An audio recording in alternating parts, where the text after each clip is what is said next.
আজকে যদি আপনার ছোট্ট বাচ্চাটা হঠাৎ জিজ্ঞাসা করে, আচ্ছা আব্বু আম্মু মাছি কেন আকাশে উড়ে আর আমরা উঠতে পারি না? আপনি কি উত্তর দিবেন? একটা মুহূর্তের জন্য চুপ করে গিয়েছেন তো? এর উত্তর খুঁজতে আজকের ভিডিও। কারণ আমরা যত বেশি শহরে আটকে থাকি, আমাদের বাচ্চারা তত বেশি প্রকৃতি থেকে দূরে সরে যায়।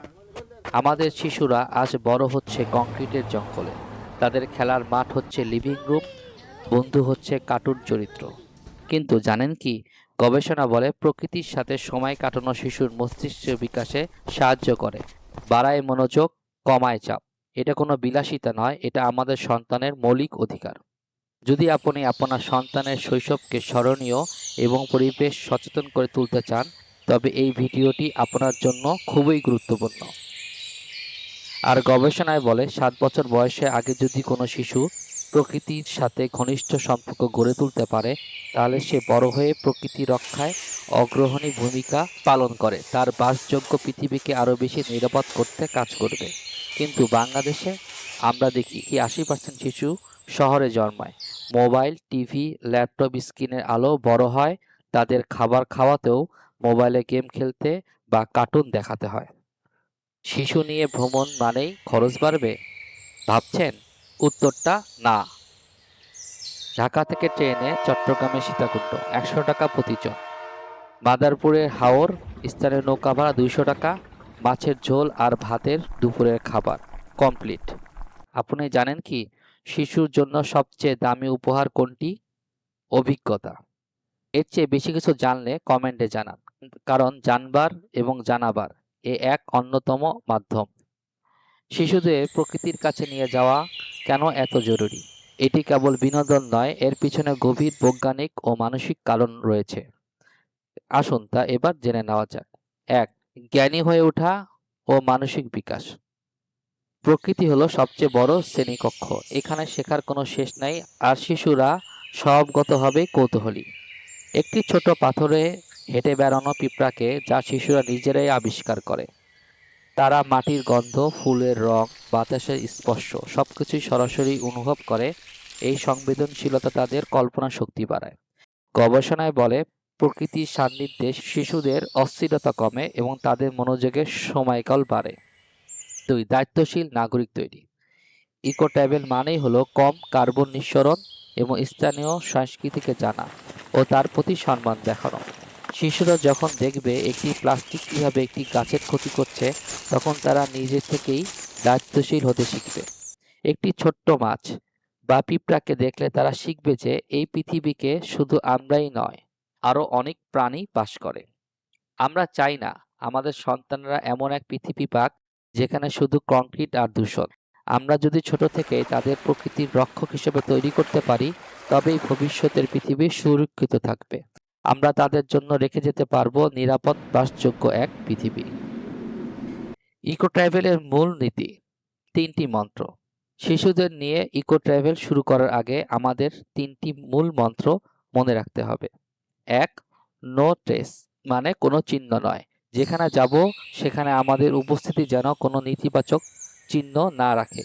যা নিয়ে যাব তা ব্যবহারে, যা পাবো মানে আবর্জনা তা ফিরিয়ে আনবো। এক্ষেত্রে আপনার শিশুটি যেন তার নিজের আবর্জনা তুলে ব্যাগে রাখে, এই অভ্যাসটা তৈরি করুন। ২. স্লো ট্রাভেল, মানে ধীর গতিতে ভ্রমণ। গন্তব্যে পৌঁছানোর চেয়ে স্পটটি উপভোগ করা জরুরি। বাইক বা সাইকেল বা স্থানীয় গণপরিবহন ব্যবহার করুন। এতে শিশুরা পরিবেশের উপর কার্বনের প্রভাব কমিয়ে ভ্রমণ করতে শিখবে। ৩. স্থানীয়কে সম্মান। যেখানে যাবেন সেখানকার স্থানীয়দের জীবনযাত্রা, ভাষা ও সংস্কৃতিকে সম্মান করতে শেখান। স্থানীয়দের তৈরি জিনিসপত্র কিনুন, তাদের তৈরি খাবারে ভরসা রাখুন। এতে শিশুরা মানবিক ও সাংস্কৃতিক শিক্ষা পাবে। আসলে ইকো ট্রাভেল কোনো কঠিন কাজ নয়, এটি ভালো লাগা এবং সচেতনতার কাজ। শিশুরা যখন দেখবে আপনি নিজেই প্লাস্টিক তুলছেন, তখন তারা আপনার কাছ থেকে শিখবে, উপদেশ নয় উদাহরণে। কোথায় যাবেন বাংলাদেশের শিশু বান্ধব ইকো স্পট? চলুন এখন দেখে নেই বাংলাদেশে কিছু নিরাপদ ও শিশু বান্ধব eco spot. ১. Botanical garden, Mirpur. কেন যাবেন? বিশাল সবুজ এলাকা, নানান রকম গাছের প্রদর্শনী। শিশুরা শিখবে গাছের নাম, ফুল চেনা, পাখি দেখা। বিশেষ টিপসে শিশুদের সাথে গাছের আদর করে ডাকার খেলা খেলুন। 2. Bhawal national park. প্রাকৃতিক বন, হাঁটার পথ, পিকনিক স্পট থাকায় যাবেন সেখানে। শিশুরা শিখবে বন সংরক্ষণ, বন্যপ্রাণী সম্পর্কে সচেতনতা। আর অবশ্যই গাইড সাথে নিন, নির্দিষ্ট পথে হাঁটুন। 3. Sitakunda eco park. কেন যাবেন? পাহাড়ি পরিবেশ শিশুদের জন্য বিশেষ জোন। শিশুরা শিখবে পাহাড় বন সংরক্ষণের গুরুত্ব। এবার আসুন শিশুদের সাথে ইকো ট্রাভেলসে করা 6টি ম্যাজিক খেলা খেলুন। 1. দেখা নয়, অনুভব করানো।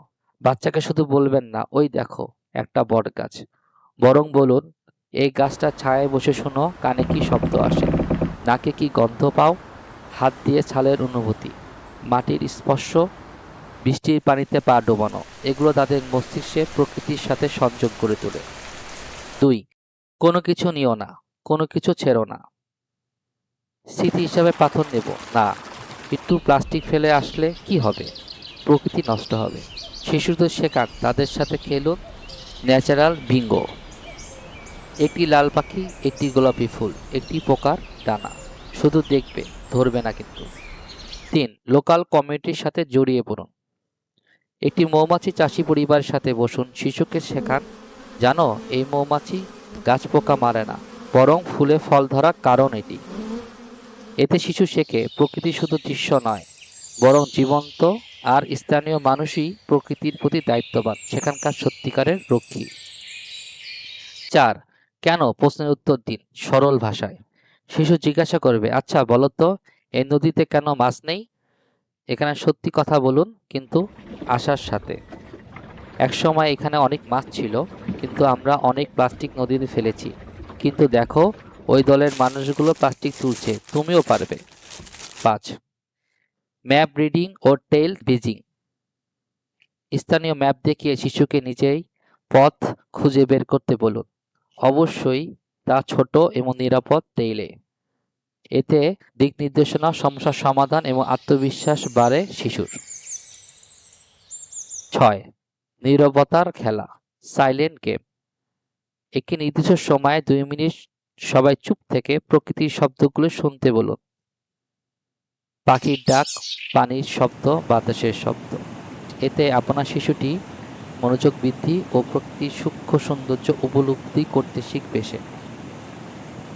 আমরা eco J and travel YouTube চ্যানেলে সবসময় এই ধরনের দায়িত্বশীল ভ্রমণকে উৎসাহিত করি, যেখানে আমাদের চেষ্টা থাকে আমাদের ট্রাভেলকে আরও বেশি ইকো ফ্রেন্ডলি করে প্রকৃতির আরও সান্নিধ্যে নিয়ে যাবার, যাতে ইকো, মাইন্ড, নেচার, জার্নি এই 4টি শব্দের একটি যোগসূত্র তৈরি হয়। আমাদের লক্ষ্য প্রকৃতির সাথে আমাদের প্রজন্মের দূরত্ব ঘোচানো। যদি আপনি আমাদের এই প্রচেষ্টায় যুক্ত হতে চান, তবে সাবস্ক্রাইব করবার অনুরোধ করব, যাতে পরবর্তী ভিডিওটি নোটিফিকেশন মিস না হয়। বাবা মা হিসেবে আমাদের সবচেয়ে বড় দায়িত্ব হলো আমাদের সন্তানকে একটি সুন্দর নিরাপদ পৃথিবী উপহার দেওয়া, আর এই তথ্যগুলো যেন অন্যান্য বাবা মায়ের কাছে পৌঁছায়। তাই ভিডিওতে একটি লাইক দিন এবং অন্যান্য অভিভাবক বা শিক্ষকদের কাছে শেয়ার করুন। ধন্যবাদ।